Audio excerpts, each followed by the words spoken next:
Okay, here's the reverse brake piston or rear brake clutch on the gasket kit.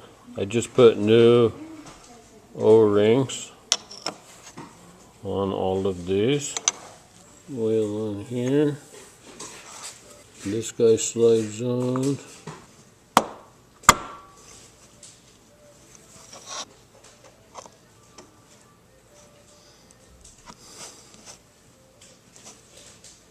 Okay, that's together.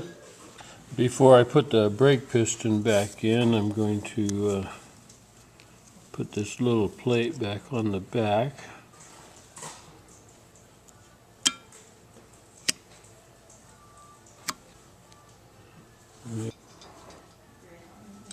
I'll just tighten those up. Okay, that one's on.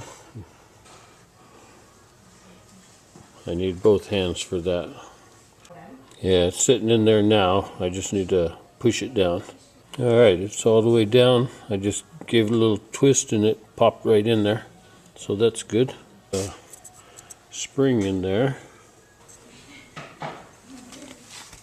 Okay, the spring is in place. Okay, I just finally got the reverse brake in.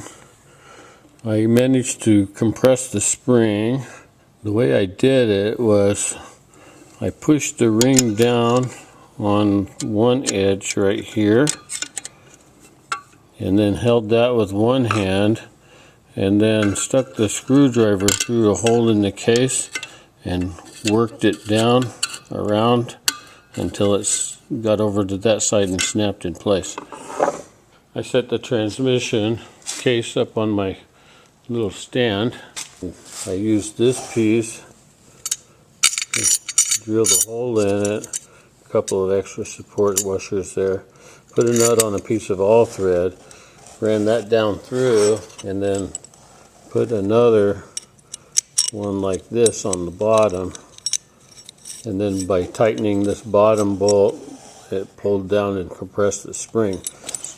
Alright, next I'm going to put this guy back on.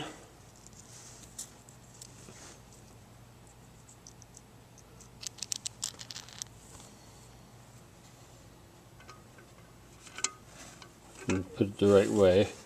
This little notch goes towards this side. Next I need to put these washers down inside the transmission case. Grease on the bearings.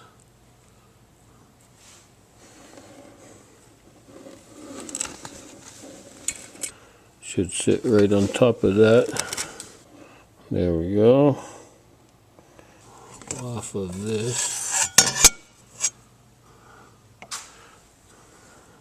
this lug sticking out here.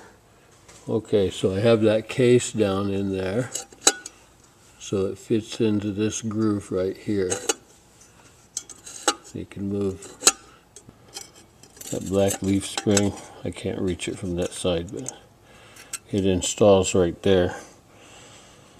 I know it's in the right place because I never took it out. And now I want to line up all these plates. I'm going to take off this big plate on the end. Leave my little plates on there. Just this one. Take that. Now when this piece sits down inside, it has to go in far enough below these little grooves so that you can put the retaining ring in. Okay, took some wiggling around and it finally set all the way down in there. Hard to line those lugs up. This piece has this little rounded notch in here. Has to line up with that leaf spring over on that side. Okay, that took some pushing and wiggling, but that thing did slip down in there. So I have the one with the notch lined up with the spring and it slid down so I can get the retaining ring into those grooves. I'm putting in that retaining ring pop into place. There we go. I need these holes to line up these holes. Started.